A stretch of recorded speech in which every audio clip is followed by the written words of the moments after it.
ക്രൈസ്തലോൺ. പരിശുദ്ധ അമ്മയ്ക്കും ദേവകുമാരനും കോടാനുകൂടി നന്ദി പറയുന്നു. എൻ്റെ പേര് ഷിൽവി വിനു. ഞങ്ങൾ കോട്ടയം ജില്ലയിലെ അറുന്നൂറ്റിമംഗലം സെൻറ്റ് ജോസഫ് ചർച്ച് ഇടവകമാണ്. ഞാൻ ആദ്യമായിട്ട് ഉടമ്പടി എടുക്കുന്നത് 2019 ഞാൻ ഉടമ്പെടുത്ത് മെയിനായിട്ടും എൻ്റെ ഭർത്താവിൻ്റെ മദ്യപാനം നിർത്തുവാൻ വേണ്ടി തന്നെയായിരുന്നു.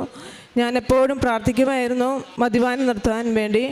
ഞാൻ 2020 വരുമ്പോഴേക്കും എൻ്റെ ഹസ്ബൻഡിന് 2020 ജൂലൈയിലൊക്കെ ഒരു പനി വരികയും 2 ആഴ്ചയോളം ആ പനി നീണ്ടു നിൽക്കുകയും ചെയ്തു.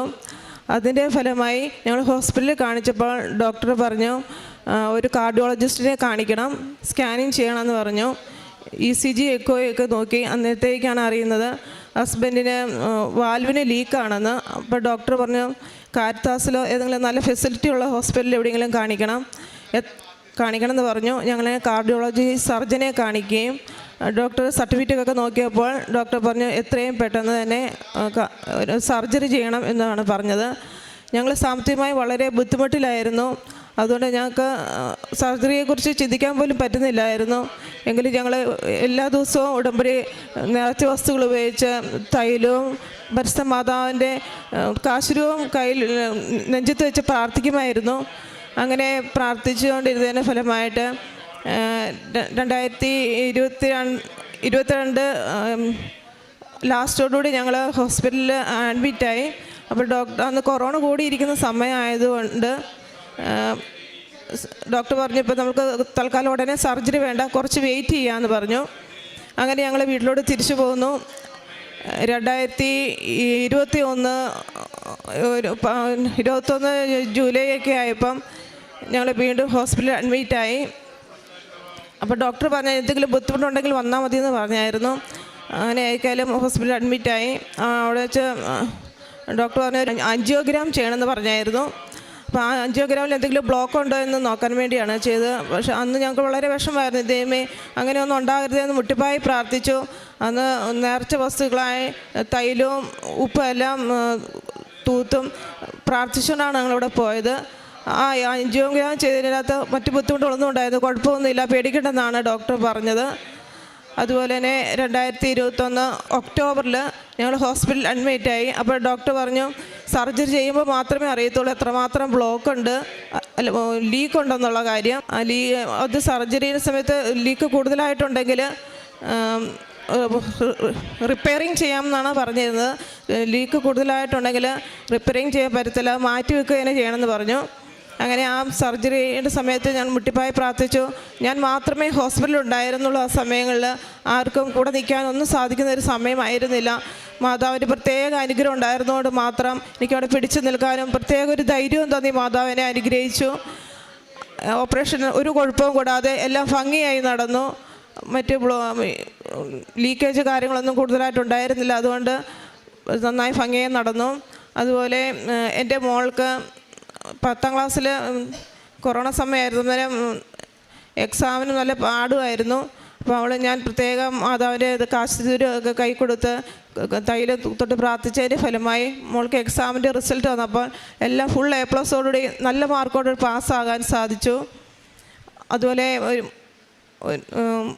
3 വർഷമായിട്ട് എനിക്ക് ഭയങ്കര നടുവേദനയായിരുന്നു.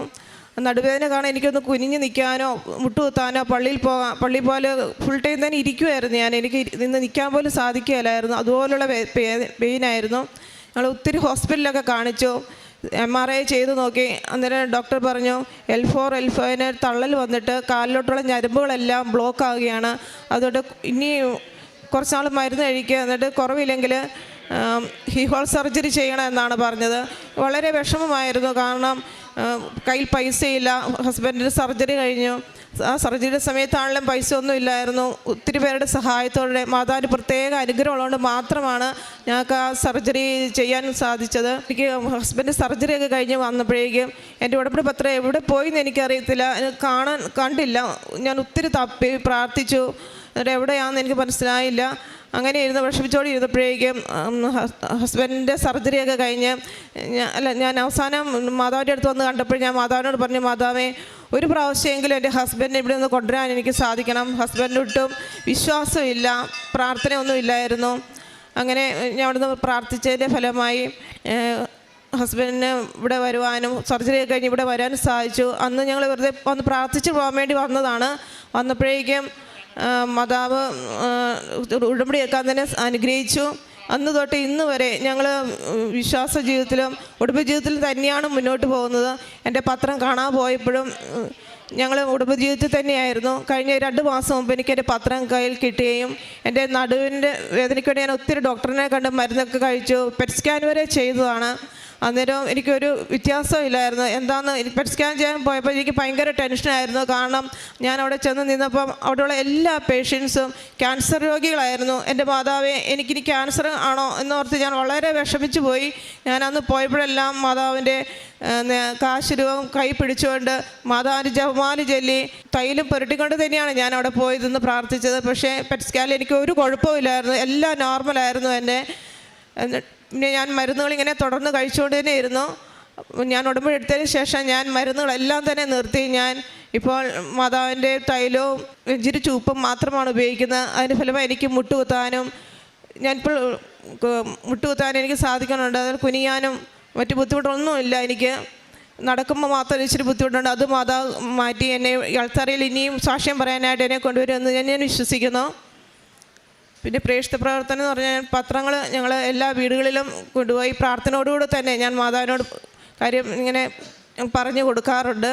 പ്രേക്ഷിത പ്രവർത്തനമായിട്ട് ഞങ്ങളുടെ അടുത്ത് തന്നെ ഞങ്ങളുടെ ഒരു വൃദ്ധസദനം പോലെ ഒരു സ്ഥലമുണ്ട്. അവിടെ പോയി അമ്മമാരെ കാണുകയും അവരോട് പ്രാർത്ഥിക്കുകയും അവർക്ക് പത്രങ്ങളൊക്കെ അവർക്ക് ഭക്ഷണത്തിന് ഉണ്ടാക്കി കൊടുക്കാൻ പറ്റത്തില്ല എനിക്ക്. അതുകൊണ്ട് ഞങ്ങൾ അരിയൊക്കെ ആയിട്ട് മേടിച്ചു കൊടുക്കുകയും സാധനങ്ങളൊക്കെ മേടിച്ചു കൊടുക്കുകയും ചെയ്യും. അതുപോലെ വസ്ത്രങ്ങളാണേലും അവർക്ക് കൊണ്ട് കൊടുക്കാനൊക്കെ ഞങ്ങൾക്ക് സാധിച്ചിട്ടുണ്ട്.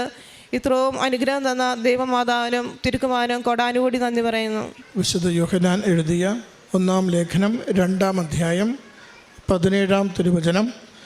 ലോകവും അതിൻ്റെ മോഹങ്ങളും കടന്നു പോകുന്നു, ദൈവഹിതം